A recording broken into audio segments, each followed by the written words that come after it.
Selon le ministre de la Défense et des Anciens Combattants, colonel Sadio Camara, la date du 20 janvier fait partie des jours impérissables pour les forces de défense et de sécurité du Mali. Aujourd'hui, c'est dans une atmosphère toujours, certes tendue, mais bien plus sereine que l'année dernière, que nous célébrons la fête de l'armée malienne. Les activités du souvenir nous rappellent de prendre le temps de rendre hommage à ceux et à celles qui ont consacré leur vie au service de notre pays et à la défense de nos libertés, de resserrer les liens et de tenir le flambeau, souligne le ministre Camara. Le ministre de la Défense a rassuré la nation de la poursuite des actions militaires pour faire de notre pays un havre de paix. Ces hommes et ces femmes continueront de remplir leur mission. L'armée est le rempart d'une souveraineté et le moral des hommes maintient leur combativité. Les forces de défense et de sécurité sont fiers aujourd'hui de l'outil de défense performant et disposant des ressources humaines mieux entraînées et des bien motivées. Face à cet état d'esprit, la capacité opérationnelle de nos unités a atteint un niveau admirable, a-t-il déclaré. Au cours de la cérémonie, des militaires ont reçu des médailles dont 3 médailles à titre posthume, 3 médailles de mérite national, 3 médailles de la Croix de la valeur militaire, 10 médailles du mérite militaire, 2 médailles de sauvetage et 5 médailles de blessés.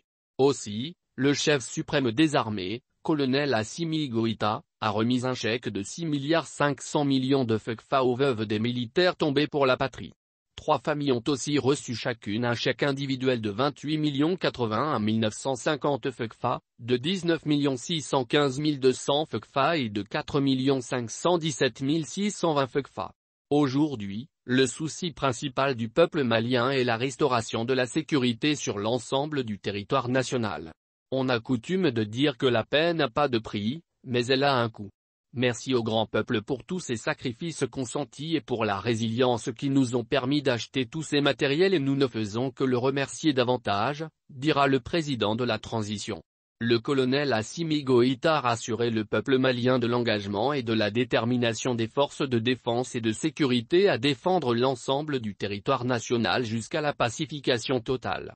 Parlant de la présence des partenaires au chevet du Mali, le chef suprême des armées a été clair. Leur présence parmi nous témoigne à suffisance que le Mali n'est pas isolé et le Mali ne sera pas isolé.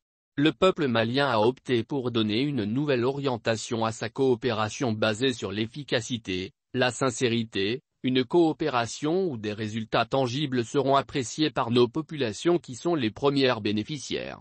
Le peuple malien est ouvert à tous les partenaires pourvu que les 3 principes qui guident désormais l'action publique en territoire du Mali, à savoir le respect de la souveraineté du Mali, le respect des choix stratégiques et des partenaires opérés par le Mali et la prise en compte des intérêts vitaux du peuple malien dans les décisions prises, soient respectés, a-t-il laissé entendre.